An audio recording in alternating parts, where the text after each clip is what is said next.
பரிசுத்த நாமத்திற்கு மகிமை உண்டாவதாக. இந்த காலை வேளையிலே உங்கள் அனைவரையும் ஆண்டவராகிய இயேசு கிறிஸ்துவின் இன்ப நாமத்தில் உங்களை அன்போடு வாழ்த்தி வரவேற்கிறேன். சங்கீதம் 34:8 வாசிக்கிறோம். கர்த்தர் நல்லவர் என்பதை சுத்து பாருங்கள், அவளுமே நம்பிக்கை இருக்கிற மனுஷன் பாக்கியவான். இந்த நாளின் செய்தியின் தலைப்பானது கர்த்தர் நல்லவர். தாவீது என்னும் பக்தன் தன் வாழ்க்கையில் அனுபவித்த துன்பங்கள் ஏராளமாக இருந்தது. தேவனுடைய நாமத்திலே கோலியாத்தை எதிர்த்து பக்தி வைராக்கியத்துடன் போரிட்டு இஸ்ரவேலின் சேனைகளுக்கு வெற்றியை தேடி தந்தார். தன்னலம் நிறைந்த சவுல் அவரை பாராட்டுவதற்கு பதிலாக கொலை செய்ய வகை தேடினான்.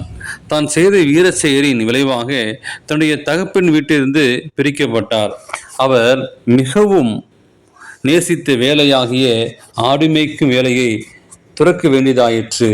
வனாந்திரத்தில் தனியாக அவர் தேவனை துதித்து பாடிட அனுபவம் இல்லாமல் போயிற்று.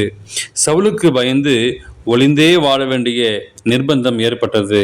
ஆனால் இவை எல்லாவற்றின் மத்தியிலும் தேவன் நல்லவர் என்பதை அவர் அனுபவரீதியாக புரிந்து கொண்டார்.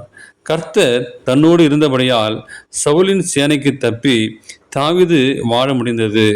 இந்த உண்மையை அவர் நன்றாய் புரிந்து கொண்டார். சவுல் அனுதினமும் அவனை தேடியும் தேவன் அவனை அவர் கையில் ஒப்பு கொடுக்கவில்லை. ஆனால் சவுலையோ தேவன் 2 முறை தாவீதின் கையில் ஒப்பு கொடுத்தார். அவர்கள் வனாந்திரத்தில் ஒளிந்து திரிந்தாலும் அவருக்கு எந்த குறையும் இல்லாமல் தேவன் கவனித்து கொண்டார். தன்னோடு சேர்ந்து கொண்டலாகிய சமூகத்தில் ஒடுக்கப்பட்டவர்களை தேவனுடைய சேனையைப் போல மாற்றும்படி தேவன் உதவி செய்தார். தனது அனுபவம் இவ்வாறு இருந்ததினால் கர்த்தர் நல்லவர் என்பதை ருசித்து பாருங்கள்.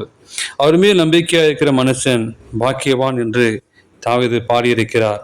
இஸ்ரவேலின் சேனைகள் தோல்வியை சந்தித்த போதெல்லாம் அவர்களுக்கு உதவி செய்ய தேவன் தாவீதையும் அவன் மறுபடியும் மனுஷரையும் இப்படிப்பட்ட துன்பத்தில் மத்தியிலும் தேவன் தன்னோடு கூட இருந்து தன்னை காத்துவதை நன்றாக தாவீது ருசி பார்த்து தேவன் நல்லவர் என்று கண்டுகொண்டார்.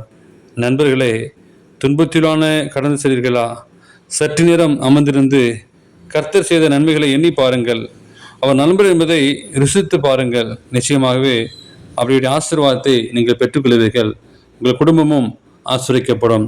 அந்த நல்லவரை நான் ருசித்து பார்ப்போம். உங்களுடைய வாழ்க்கையிலே அந்த நன்மையை பெற்றுக்கொள்ளுங்கள். தேவன் தாமே உங்களை ஆசீர்வதிப்பாராக. ஆமேன்.